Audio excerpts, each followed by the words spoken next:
Estamos gravando? Lucimara, me ajuda? Vou colocar no cronômetro aqui. A Lucimara é minha piloto. Disparou o cronômetro aí? Pessoal, bom dia então de novo, né? A gente está vivendo a quaresma, o tempo da quaresma. E a catequese hoje é sobre a quaresma, né? Esse tempo litúrgico que estamos vivendo, que é um símbolo da nossa vida nesse mundo. Porque a quaresma é um tempo que a liturgia da igreja nos convida a nos prepararmos para a Páscoa, né? O tríduo pascal é para a Páscoa, a paixão, morte e ressurreição de Jesus. A ressurreição de Jesus, a Páscoa, é a maior festa, a mais importante solenidade da igreja. Mais importante que o Natal, mais importante do que todas as outras, a Páscoa é a festa mais importante da igreja. E a quaresma é esse tempo de preparação, esses 40 dias nos quais a gente se prepara para a Páscoa. A nossa vida nesse mundo é uma quaresma. Eu estava comentando com vocês antes de gravar, né? Antigamente o homem vivia em média 40 anos. É alguns séculos atrás, né? Quando começou essa vivência da quaresma, no ano 350, a igreja começou a guardar os 40 dias, o homem vivia em média 40 anos. É o tempo da vida do homem na Terra, 40 anos. A nossa vida, hoje não, né? Hoje vive 80, 90 anos, mas a nossa vida nesse mundo é uma quaresma. Assim como a quaresma a gente se prepara para a Páscoa, nessa vida, dia após dia, nós precisamos nos preparar para a Páscoa definitiva, para a nossa Páscoa. É o dia que nós vamos morrer, se Deus quiser. E se a gente não der muita bola fora, não quer. Deus quer, Ele quer, né? Ele veio, se fez homem e morreu na cruz para isso. Mas se a gente não der muita bola fora, a gente ressuscitar e ficar com Jesus para a glória eterna. Lembrando que também, infelizmente, por conta da não adesão a Jesus, muitas pessoas vão ressuscitar e vão com o seu corpo ressuscitado para o inferno. É o que a gente reza no creio, né? Creio na ressurreição da carne. Todos nós ressuscitaremos. Uns para a vida eterna e outros para a morte eterna, para o inferno. E a nossa quaresma nesse mundo é uma preparação contínua para que a gente ressuscite e esteja com Jesus na sua glória. Eu coloquei ali a frase que dá origem a esse termo quaresma, né? Uma frase em latim, que é 40ª dia Christus pro nobis tradet. Significa que, em português, a tradução seria no 40º dia, né? Ou daqui a 40 dias, Cristo vai morrer por nós, Cristo vai ser entregue por nós. Cristo vai ser entregue por nós, daqui a 40 dias. 40º dia. Então, aí veio a expressão quaresma. Antigamente, a igreja não vivia 40 dias de preparação. Vivia 3 dias, aquilo que a gente chama de tríduo pascal. Você já ouviu falar do tríduo pascal? Ainda hoje fala, se vive o tríduo pascal. Mas não existia a quaresma como a gente vive hoje. Existia só o tríduo pascal, que era quinta-feira santa, sexta-feira da paixão e o sábado de aleluia, onde à noite se celebrava a Páscoa. Era esse tríduo pascal. No ano 350, a igreja então entende que era necessária uma preparação maior para a Páscoa daqueles que seriam batizados, porque naquela época na igreja só se batizava uma vez por ano. Não tinha batismo durante o ano, o batismo era sempre na Páscoa. Então aquelas pessoas que eram os catecúmenos, hoje a gente fala catequizandos, né? Claro, catecúmenos. Os catecúmenos, eles eram preparados para o seu batismo ao longo de 40 dias. E aí esse retiro de 40 dias, que era vivido não por toda a igreja, no início, por volta do ano 350, não por toda a igreja, mas só pelos catecúmenos, eles se preparavam durante 40 dias para serem batizados. Entendeu? Só que na missa da Páscoa, todos nós renovamos o quê? Os nossos votos batismais. Toda a missa de Páscoa a gente faz a renovação dos votos batismais. Então a igreja percebeu, por que a gente não faz esse retiro com todo mundo, com toda a igreja? Então toda a igreja se prepara novamente para renovar os seus votos batismais. Então por que nós vemos a quaresma?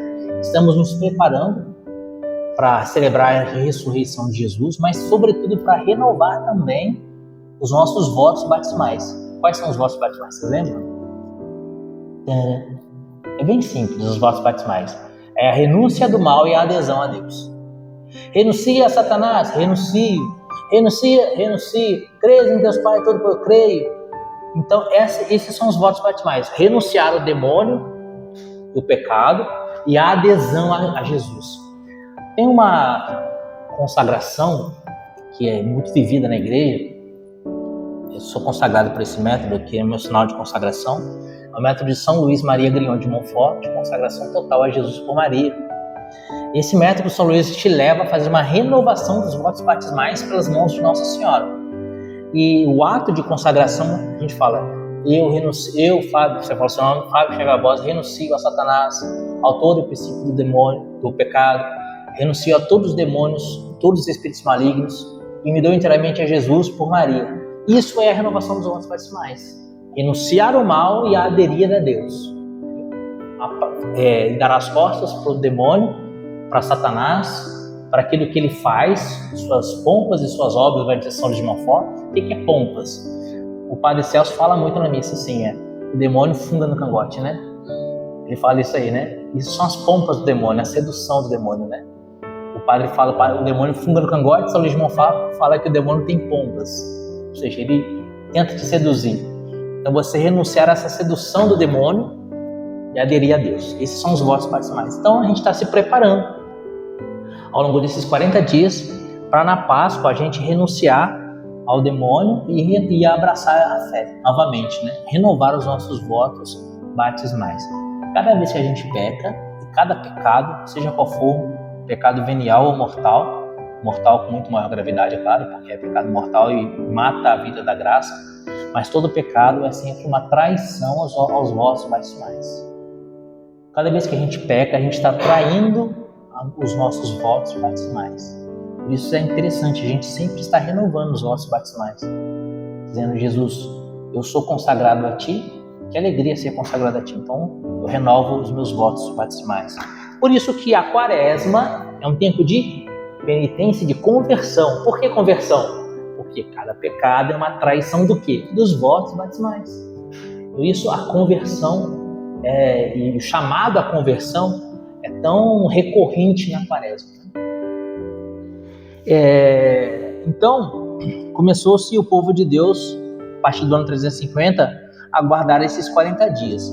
Mas por que a igreja escolheu 40 dias? Por que 40 dias? O primeiro sinal é que o homem vivia na época, no ano 350, vivia em torno de 40 anos. Depois, normalmente a pessoa falecia com essa idade. Mas nas Sagradas Escrituras, o número 40 ele é recorrente. Ele é recorrente por quê? Exatamente por conta dessa situação do homem normalmente viver 40 anos. Então assim, 40 anos o povo de Deus passou no deserto, conduzido por Moisés, depois que saiu do Egito, foi liberto da escravidão do Egito, e 40 anos ele passou no deserto até entrar na Terra Prometida. Olha o simbolismo. Pelo batismo nós somos libertados da escravidão do demônio, passamos 40 anos nessa terra até entrar na Terra Prometida, que é a vida eterna. Vocês entenderam o simbolismo claro que Deus quis deixar registrado com essa caminhada do povo no Egito? Os 40 anos que o povo caminhou no Egito, caminhou no deserto depois que saiu do Egito. Durante 40 dias e 40 noites, Moisés esteve no Monte Sinai, onde ele recebeu a lei, né, os 10 mandamentos, né? Os 10 mandamentos que a gente transgride quando a gente não guarda os votos batismais, né? Que a gente precisa se converter porque transgredimos os 10 mandamentos. Então, os 10 mandamentos foram dados a Moisés num retiro de 40 dias e 40 noites no Monte Sinai. Deus deu a ele os 10 mandamentos. Também durante 40 dias, o profeta Elias estava sendo perseguido. A rainha queria matar o profeta Elias porque ele havia humilhado os profetas de Baal. E ele se retira e pede a Deus que ele queria morrer. Ele fala: eu prefiro morrer de uma vez. Então Deus aparece para ele por meio de um anjo e dá a ele um pão que o fortaleceu. E ele passou com a força desse pão 40 dias de caminhada. Então o pão que nos fortalece é a Eucaristia. É o símbolo, era uma prefiguração da Eucaristia. Ainda não é do Santíssimo Sacramento, esse pão que ele recebeu do anjo, o pão dos anjos. Né? O pão que o anjo deu ao profeta Elias ainda não era a Eucaristia, mas era uma prefiguração Deus já mostrava o que seria o Santíssimo Sacramento no futuro. E com esse alimento ele caminhou 40 dias, ou seja, com o alimento, com a força da Eucaristia, nós caminhamos a nossa vida nessa terra. 40 dias representa a vida do homem. Mas o que? 40 dias do dilúvio.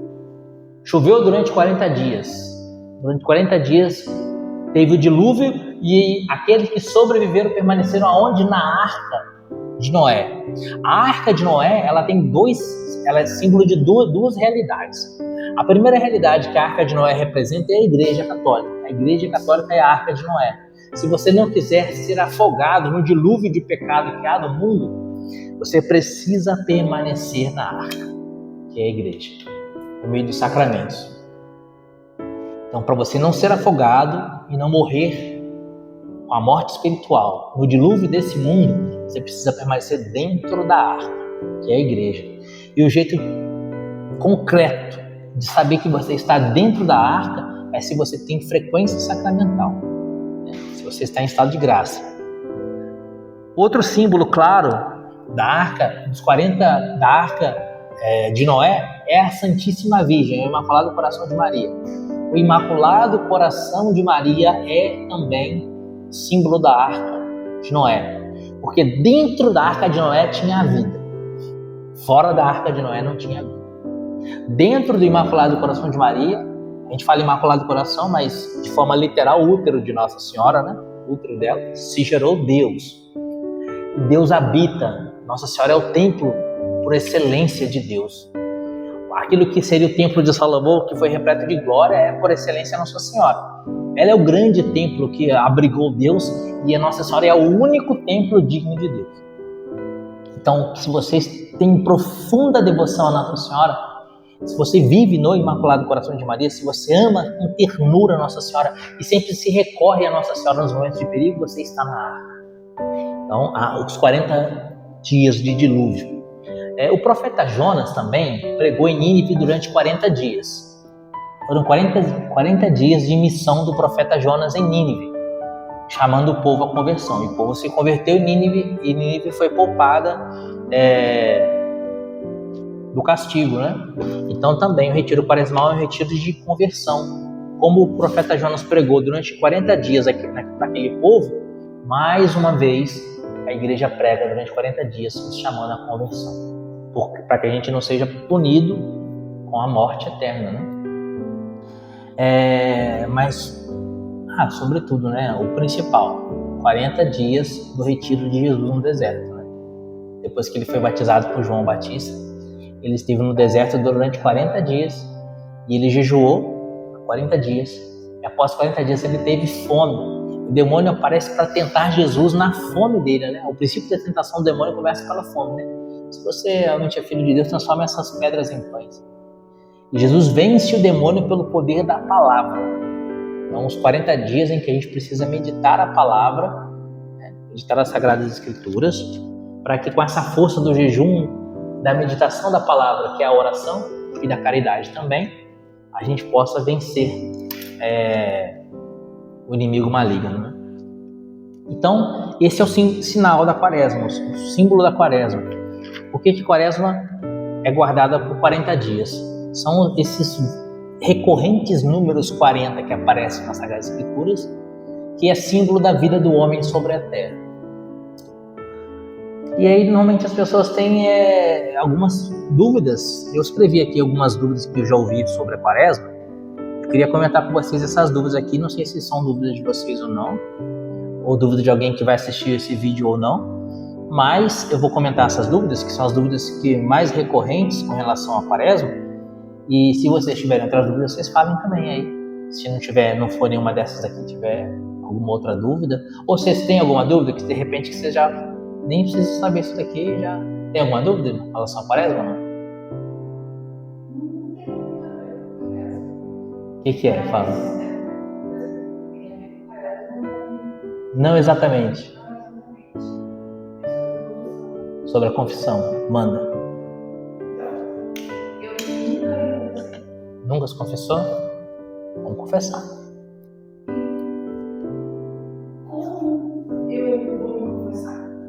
Então assim, ó, você falar como confessar na prática? Eu faço assim, eu gosto de preparar minha confissão assim. Eu pego um papel, uma caneta, né, e Quaresma é tempo de confessar sobre tudo, né? E aí eu pego os 10 mandamentos. Amar a Deus sobre todas as coisas. Eu tenho amado a Deus sobre todas as coisas. E eu começo a pensar na minha vida, o que eu tenho feito que eu não tenho amado a Deus sobre todas as coisas. Por exemplo, eu tenho rezado mecanicamente por obrigação, não por amor. Faltou-me amor a Deus na oração. Ou deixei de rezar por preguiça. E aí eu vou anotando. Segundo mandamento, não tomar seu santo nome em vão. Debochei, zombei do nome de Deus, participei de brincadeiras envolvendo o nome de Deus, o nome dos santos, coisas sagradas da igreja. Terceiro mandamento, guardar domingos e festas. Faltei a missa no domingo, faltei a missa numa solenidade, trabalhei no domingo, deixei de honrar o domingo para fazer outras coisas fúteis, ou etc. Quarto mandamento, honrar pai e mãe. Eu desonrei meus pais, falei mal dos meus pais, desobedeci meus pais, e assim por diante. Quinto mandamento, não matar. Eu nunca matei ninguém, né?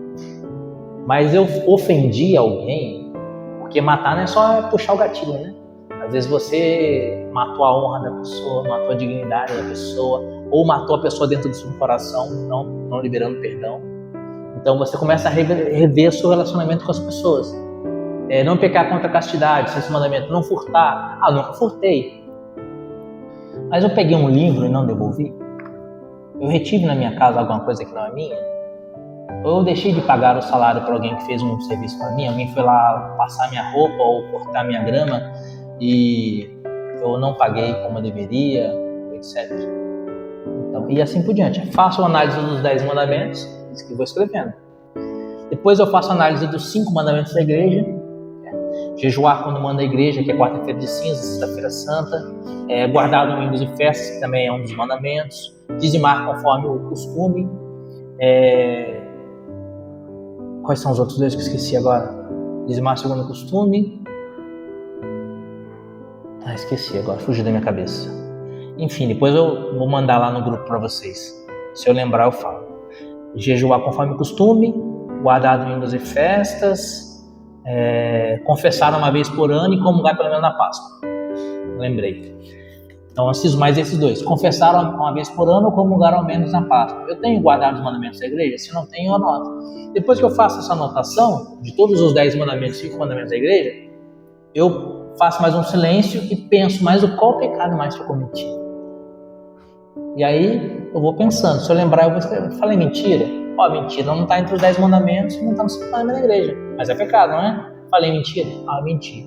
Fui egoísta? Fui egoísta. Fui maledicente? Fui maledicente. E aí eu vou escrevendo todos os pecados que eu lembrar. Depois eu vou para o padre e leio os meus pecados. Padre, os pecados que eu cometi foram esses. E eu vou lendo e vou riscando. Para não ler 2 vezes, né? Eu vou lendo e vou riscando. Depois o padre me absolve, eu rasgo o papel e jogo fora. Como você disse que nunca confessou, você precisa fazer uma confissão geral. O que é essa confissão geral? É desde a sua infância, quando você tem memória. Mas eu esqueci. Não tem problema. Você não pode omitir o pecado. Deixar de falar um pecado. Eu lembrei que quando eu era criança, eu pequei contra a castidade com tal pessoa. Mas eu tô com vergonha de falar pro pai. Não vou falar. Aí é sacrilégio. Eu esqueci. Não tem problema. Esqueceu. Deus também vai esquecer. Você não pode omitir, entendeu? E aí você escreve os pecados da sua vida. Então vai ser uma confissão geral, né? Tudo que você lembrar, a partir dos 10 mandamentos, 5 mandamentos da igreja, aquilo que você for lembrando, você escreve tudo. Chega para o sacerdote. E o que precisa ter na confissão? Precisa ter a determinação de não mais pecar. Mas eu vou ter certeza que nunca mais eu vou cometer aquele pecado. A gente, infelizmente, nós somos pecadores. Temos aquilo que a igreja chama de concupiscência, que é a tendência para o mal, e provavelmente pode ser que vamos cair novamente. Mas você, no ato da confissão, você tem que ter a vontade e a determinação de lutar contra o pecado e não mais pecar. Não quero mais voltar a cometer esse pecado. Nunca mais. Nunca mais. Eu voltei, infelizmente, confessei a mentira e falei mentira novamente. Próxima confissão, confesso novamente a mentira. Pecado confessado é pecado vencido. Dá um testemunho para vocês. eu tinha uma grande dificuldade com a gula. Pensa num campo guloso. O meu chocolate não era um pedacinho de chocolate, não, era a caixa de bis inteira. E confessava a gula, ia lá e pau, pecava de novo pela gula. Ia lá, confessava a gula, pecava pela gula, confessava a gula. E pecado confessado é pecado vencido. Pecado confessado é pecado vencido. Gradativamente, conforme eu ia me confessando da gula, ia me determinando, decidindo a não mais pecar pela gula, aos poucos eu fui vencendo a gula. E hoje eu consigo comer um bis sem ter que estourar a caixa de bis inteira. Já deu 15? Tá quanto já? 20? Então vamos só para as... Mas ficou claro essa questão da confissão?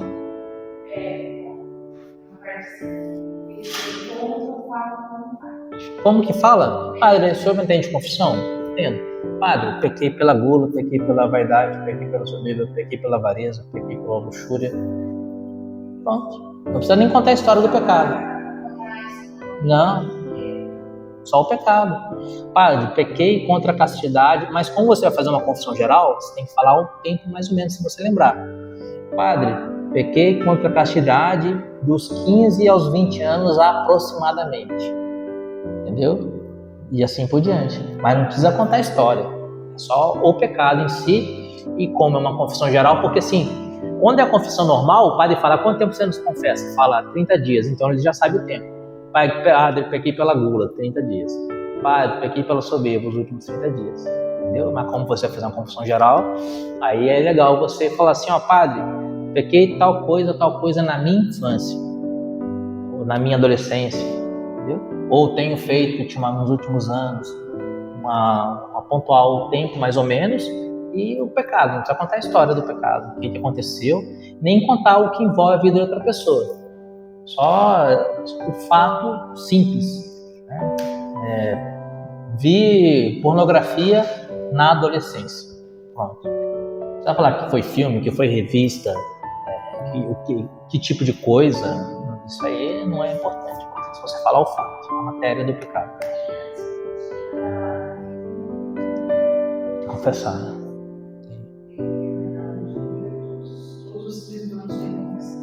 É uma bênção a confissão, cara. Eu luto para me confessar.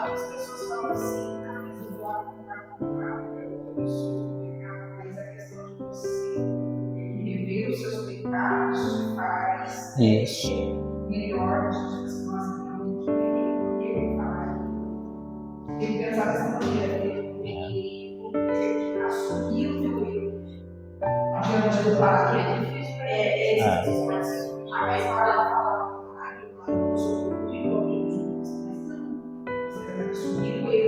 Diante do sacerdote.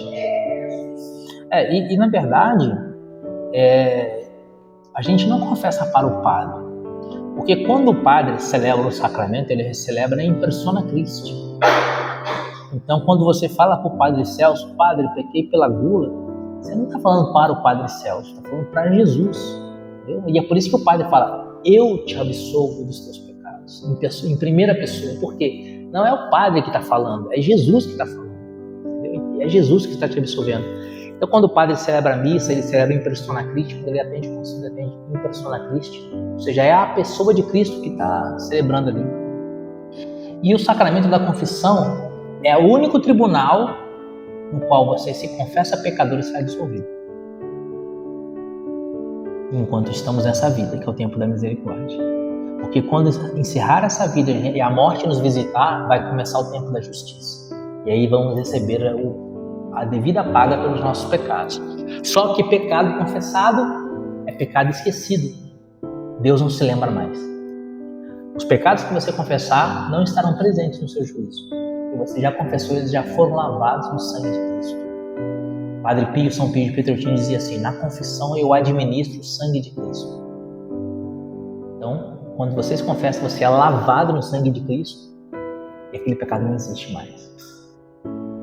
Quantas almas estão no inferno e sofrem no inferno por uma coisa que elas poderiam facilmente ter confessado e hoje estarem no céu para sempre. Então, a confissão é tremenda. são maravilhosos. Eu procuro me confessar no mínimo uma vez por mês, mas eu gosto de me confessar a cada 15 dias. Mas no mínimo uma vez por mês eu me confesso. Canto gregoriano, vocês estão ouvindo?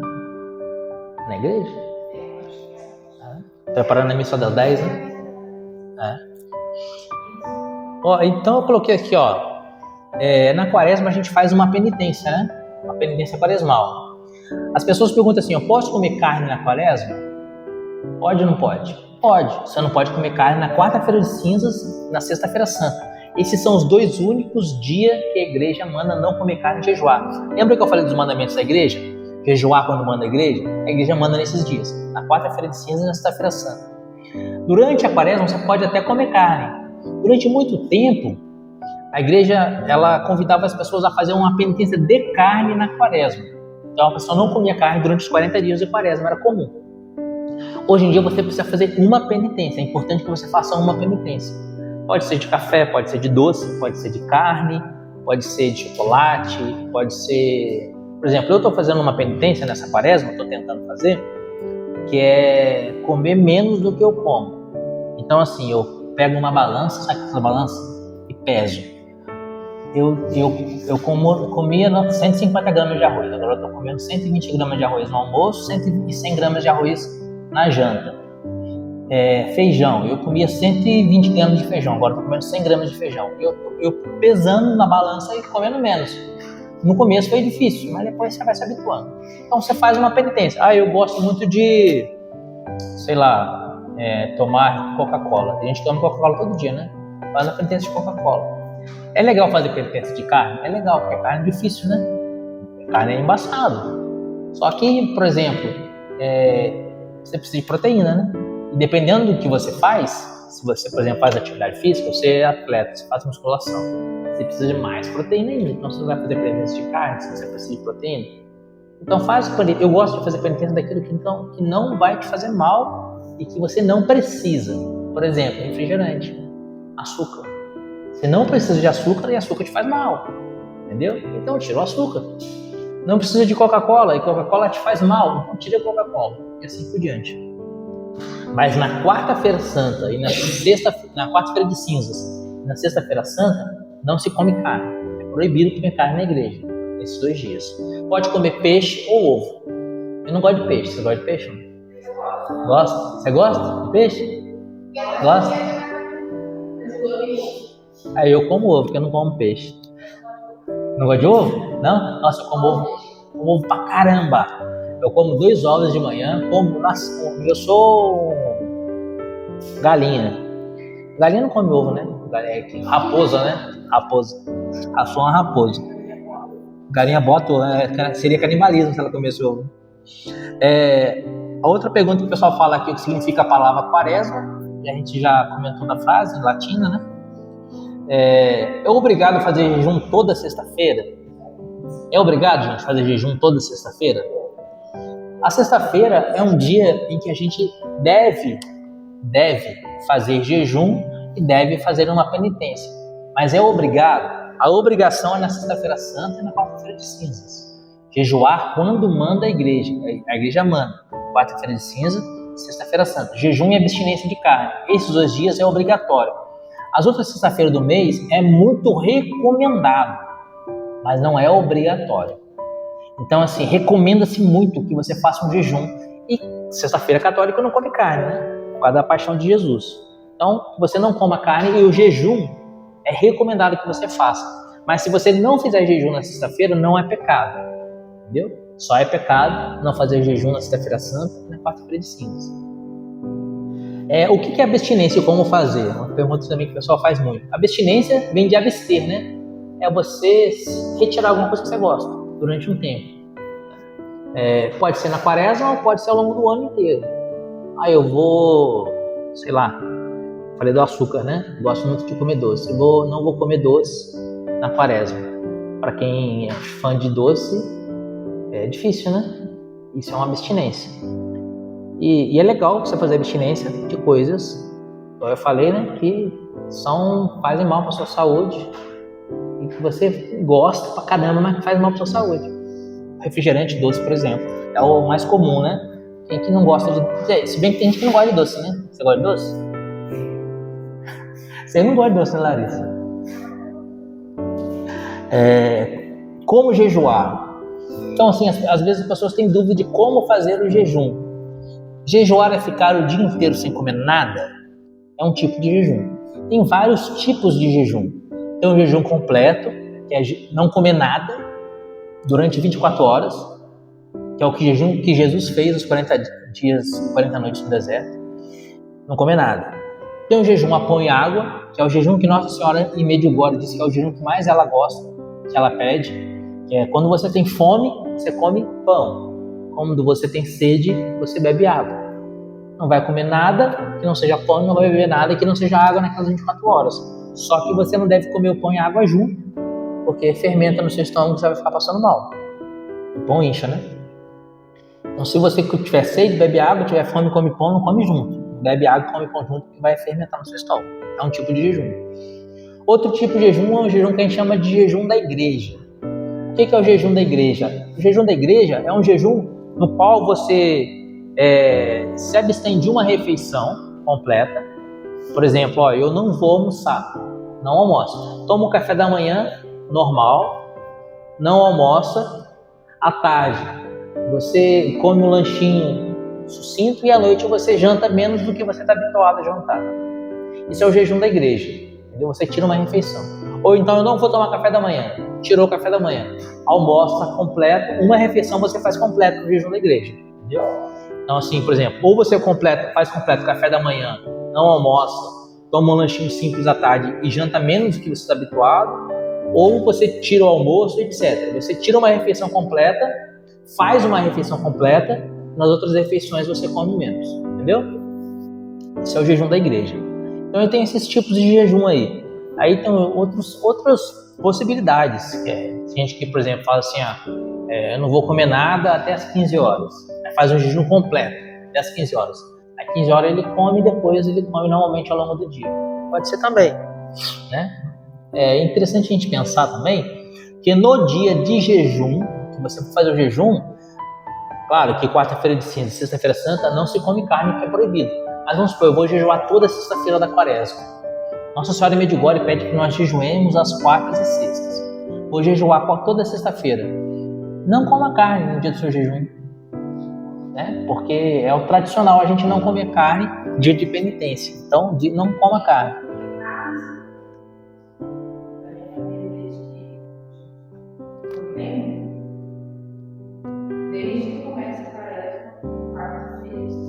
Não come carne. Lá em casa também tem esse hábito aí. Lá em casa a gente não come carne também nas quartas e sextas. Haja ovo. Porque eu não como peixe, né? Mas o que eu estava falando? Jejuar já falamos, né? As imagens na quaresma ficam cobertas de pano roxo, né? Vocês sabem por que não? Vocês já perceberam que na igreja do Belém está coberta, né? O crucifixo, ele colocou mais para frente, ele do lado do altar.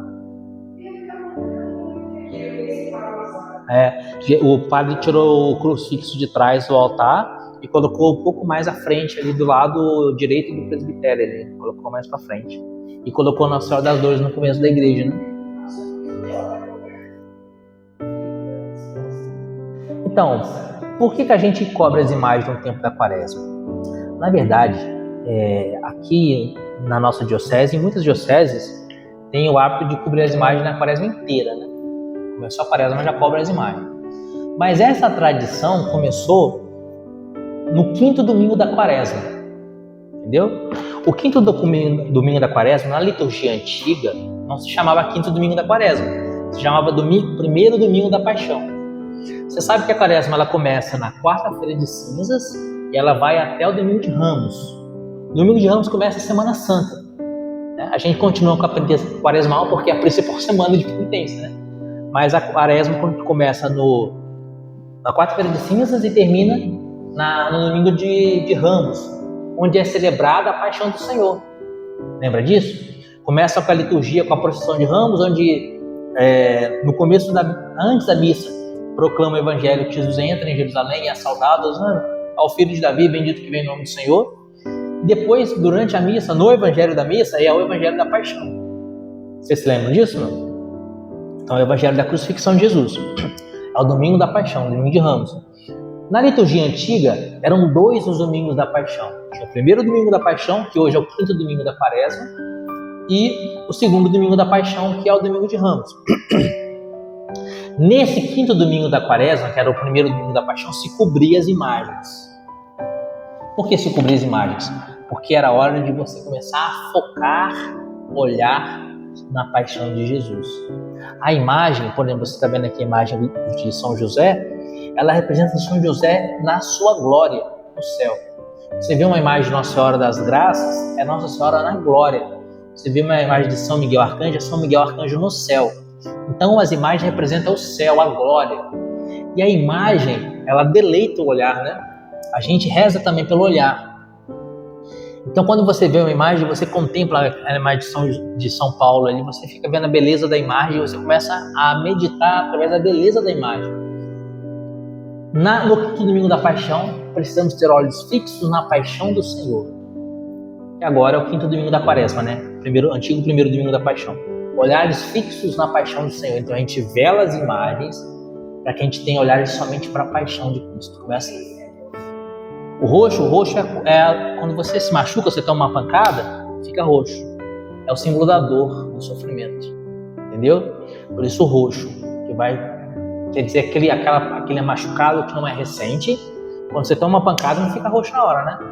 Aquele machucado que você está sentindo a dor e que a dor vai permanecer, é o roxo. É um machucado que fica sempre, está doendo, ainda não sarou, está doendo. E o vermelho é quando sangra, né? Quando corta e sangra. Por isso que na Semana Santa é vermelho, porque está sangrando, né? Machucado ali, aquela hora. Então o roxo tem esse significado da dor que você está sentindo por conta de uma pancada que você sentiu. Que pancada foi essa? O pecado. O pecado é essa pancada que nos machucou, que nos arroxeou. A gente está ainda sofrendo as consequências daquele pecado. Por isso é penitência quaresmal. Então, se vela as imagens no 5º domingo da Quaresma, ou em alguns lugares hoje faz na Quaresma inteira, para que na Sexta-feira Santa você vai se desvendar a cruz de Jesus, dizendo: eis o lenho da cruz do qual pendeu a salvação do mundo, vinde e adoremos. Você já viu isso? Se desvenda a cruz, é a adoração da Santa Cruz. Na adoração da Santa Cruz a gente não vai adorar a cruz, a gente não vai adorar o gesso, a madeira, a gente adora o amor de Deus que se imolou por nós na cruz. Então quando a gente está fazendo a adoração da Santa Cruz, a nossa adoração é do amor a Jesus. O amor de Jesus por nós que estamos adorando. E aí o sacerdote vai desvendando a cruz e dizendo: eis o lenho da cruz, do qual pendeu a salvação do mundo. E a igreja canta: vinde, adoremos. E aí o sacerdote vai desvendando aos poucos a cruz, né? Naquele momento da Sexta-feira Santa se desvenda apenas a cruz. E aí no Sábado Santo, quando a gente vai celebrar à noite a Páscoa do Senhor, aí se desvendam as demais imagens, se ornamenta o altar, se põe flores no altar, né? O altar vai ser desnudo na quinta-feira, na missa de lava-pés. Depois da missa de lava-pés, o altar é desnudo, tira as flores, tira a toalha, tira tudo do altar, fica só o altar sem nada, e ele vai ser paramentado, enfeitado, ornamentado de novo no Sábado Santo. Então esse é o significado da gente velar as imagens. É um jejum dos olhos também, né? Um jejum dos olhos e olhar fixo na Paixão do Senhor. Aqui na Igreja do Belém, em muitas outras igrejas, você vê que o padre não desvenda, não vela, quer dizer, o crucifixo em Nossa Senhora das Dores, né? Aqui não está velado. Mas na procissão de entrada, o padre anda com a cruz velada. Vocês perceberam isso? Não? Por quê? O correto é velar a cruz, para que a cruz seja desvelada só na Sexta-feira Santa. Mas, para favorecer a piedade dos fiéis, às vezes o sacerdote desvenda a cruz e Nossa Senhora das Dores, para que o fiel lembre-se sempre da Paixão. O ideal seria que tivesse também o crucifixo velado, também Nossa Senhora das Dores velada, para que se desvelasse só na Sexta-feira Santa. Mas às vezes o sacerdote deixa o crucifixo e a Nossa Senhora das Dores sem o véu roxo, para lembrar, para o fiel estar sempre rememorando a paixão do Senhor. Mas o que já me perguntaram várias vezes, o que as imagens cobertas, onde da diocese que eu vivia, até 2010 eu vivi nessa diocese, existia a confissão comunitária. Vocês já ouviram falar disso? Já ouviram falar de confissão comunitária? Sabe o que é? Lembra o que é? Não é muito bom, não. Na verdade, a confissão comunitária é bom, só que se abusam da confissão comunitária. O que é a confissão comunitária? A confissão comunitária é quando o sacerdote reúne a assembleia e perdoa o pecado de todo mundo sem ouvir o pecado de cada um, certo? É bem parecido com o ato penitencial da missa. É bem parecido. Só que o que acontece? A confissão comunitária, segundo o catecismo da Igreja Católica, ela deve ser ministrada em estados de urgência e emergência. Estamos no Titanic. Começou a entrar água. Vai todo mundo morrer. O padre vai lá sentar, pessoal, vem confessar. E a água entrando, o padre, né? Reza um Pai Nosso, 3 Ave Marias. Eu te absolvo dos seus pecados. Próximo. Não vai dar tempo, gente. Então o padre faz uma confissão comunitária. Arrepende-se dos seus pecados. Reza, Senhor, tem piedade de nós. Senhor, tem piedade. Cristo tem piedade de nós. Senhor, tem piedade de nós. Eu te absolvo dos seus pecados, no nome do Pai e do Espírito Santo. Isso é a confissão comunitária. O barco está afundando. O navio está afundando. O avião está caindo. O avião está caindo, o padre se levanta lá no meio do avião e fala, pessoal, pede perdão para Deus, eu te abençoo, você pega, explodiu o avião. Mas eu não morri, eu sobrevivi. Pulei de paraquedas. Eu pulei de paraquedas, confessei, confissão comunitária, cheguei no chão, tem que procurar um padre e fazer confissão individual. Entendeu? Então, a confissão comunitária é para estado de emergência e caso você não seja atingido pela emergência, quando você estiver normalizado essa situação, você é obrigado a fazer uma confissão individual com o padre. Outro caso que a igreja permite confissão comunitária. Existe uma paróquia, por exemplo, no Amazonas, lá no meio da floresta, onde o padre vai uma vez por ano. O padre chegou nessa paróquia lá, tem 370 pessoas na paróquia. O padre tem que voltar, porque ele tem compromisso, não pode ficar lá muito tempo, não tem como atender a confissão de todo mundo, lá no meio do mato. Ele dá a absolvição, faz uma confissão comunitária, porque ele não tem condições humanas de atender todo mundo em confissão. Mas, na primeira oportunidade que aquelas pessoas tiverem de se confessar individualmente, eles são obrigados a se confessar individualmente. Eu vi nessa paróquia no Amazonas, o padre foi lá e fez confissão comunitária. Hoje, eu fui fazer um exame médico em Manaus. Tem que ir na paróquia, tem que me confessar individualmente, senão aquela confissão comunitária não tem efeito. Entendeu? Então a confissão comunitária, ela existe na igreja nessas duas possibilidades. Caso o padre não tenha condições humanas de atender individualmente, ou caso esteja numa situação de emergência que está todo mundo com risco de morrer. Por exemplo, em Aparecida, pode fazer confissão comunitária? Não. Ah, mas não tem como o padre atender todo mundo, está lotado de fiéis. Tá, mas o fiel não pode vir na paróquia dele confessar? Então o fiel não está autorizado a fazer confissão individual em Aparecida. Entendeu? Acontece, tá certo, tá errado. Abuso litúrgico. Não pode. Entendeu? Então, se você... então, não pode. Eu vou, às vezes, em Aparecida confessar e tem a confissão comunitária, eu fico na confissão comunitária, acabou a confissão comunitária, abro o confessionário, eu vou lá e confesso individual com o padre. Então, assim, tem que fazer a confissão individual. Eu não lembro mais que eu anotei, que as perguntas que eu anotei foram essas. Vocês têm alguma dúvida, não? Nenhuma dúvida? Então, a quaresma é um tempo de conversão, um tempo que a gente se prepara para a Páscoa do Senhor, e a gente precisa ter na nossa mente, no nosso coração, que sobretudo, a quaresma é a nossa vida nessa terra, em que nós nos preparamos para a nossa Páscoa definitiva. E aí a igreja nos dá 3 ferramentas quaresmais: jejum, oração e penitência. E aí fica no próximo capítulo para a gente falar sobre essas 3 ferramentas, senão a gente vai embora daqui 4 horas da tarde. Não que eu não goste, né? Mas tá bom? Aí no próximo capítulo a gente fala do jejum, da oração e da caridade. Jejum, penitência, né? Jejum, a oração e a caridade são as ferramentas para os mais. Vamos rezar uma Ave Maria? Ave Maria, cheia de graça, o Senhor é convosco. Bendita sois vós entre as mulheres, bendito é o fruto do vosso ventre, Jesus. Santa Maria, Mãe de Deus, rogai por nós, pecadores, agora e na hora da nossa morte. Amém. São José, em nome do Pai, do Filho e do Espírito Santo. Amém.